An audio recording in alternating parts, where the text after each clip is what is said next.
దుబ్బాక ఎమ్మెల్యేకు దుర్గం చెరువు మీద ఉన్న శ్రద్ధ నియోజకవర్గ ప్రజల మీద లేదని కాంగ్రెస్ పార్టీ నియోజకవర్గ ఇన్ఛార్జ్ చెరుకు శ్రీనివాసరెడ్డి విమర్శించారు. సిద్దిపేట జిల్లా తోగుట మండలంలోని స్థానిక గెస్ట్ హౌస్ లో ఏర్పాటు చేసిన మీడియా సమావేశంలో ఆయన మాట్లాడారు. ఎన్నికల కోడ్ నిబంధనతో జిల్లా ఇన్ఛార్జ్ మంత్రి మల్లన్న సాగర్ నుండి దుబ్బాక ప్రధాన కాలువలోకి నీటి విడుదల కార్యక్రమం రద్దయిందని తెలిపారు. రైతులకు ఇలాంటి ఇబ్బందులు తలెత్తకుండా అధికారులే నీటిని విడుదల చేయాలన్నారు. ఈ కార్యక్రమంలో మార్కెట్ కమిటీ చైర్మన్ చెరుకు విజయరెడ్డి, ఆత్మ committee chairman Narender Reddy, Congress party అధ్యక్షుడు అక్కం స్వామి, సర్పంచ్ల ఫోరం మండల అధ్యక్షుడు సత్తయ్య, మార్కెట్ కమిటీ ఆత్మ కమిటీ డైరెక్టర్లు పాల్గొన్నారు. ఈరోజు మల్లన్న సాగర్లోకి నీటి విడుదల కార్యక్రమం మంత్రి గారు ఎన్నికల కోడ్ వచ్చింది కాబట్టి వారు మంత్రి హోదాలో పాల్గొనలేరు కాబట్టి అధికారులని ఆదేశించడం జరిగింది.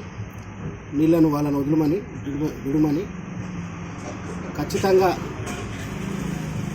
మల్లన్న సాగర్ నుంచి అన్ని కాలువలకు కూడా రాబో రోజుల్లో అన్ని చెర్లకు నీళ్ళు అందుతాయి. ఒకటే చెప్తా ఉన్నా, టీఆర్ఎస్ పార్టీ నాయకులకు చిల్లర రాజకీయాలు చేయకండి.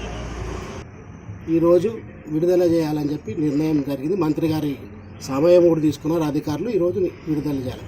రాత్రి 10 గంటలకు వీడియో పెట్టి విడవకపోతే నేను ఇది చేస్తా అది చేస్తా మద్యం సేవించి ఆ పిచ్చి మాటలు మాట్లాడినట్టు ప్రభాకర్ రెడ్డి. ఇలాంటి ట్రిక్కులు పిచ్చి పిచ్చి పనులు చేయకు. నువ్వు రాత్రి కూడా మద్యం దాగి ఓ వీడియో రిలీజ్ చేసి తెలుసుకొని చిల్ల ట్రిక్లు చేయకు.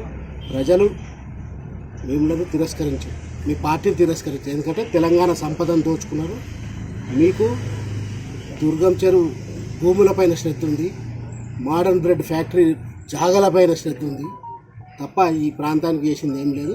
దుబ్బాక నియోజకవర్గ అభివృద్ధిని సిద్దిపేట నాయకుల దగ్గర తాకట్టు పెట్టినాము. ఖచ్చితంగా రాబో మున్సిపల్ ఎన్నికల్లో కూడా ప్రజల్ని బుద్ధి చెప్తాం.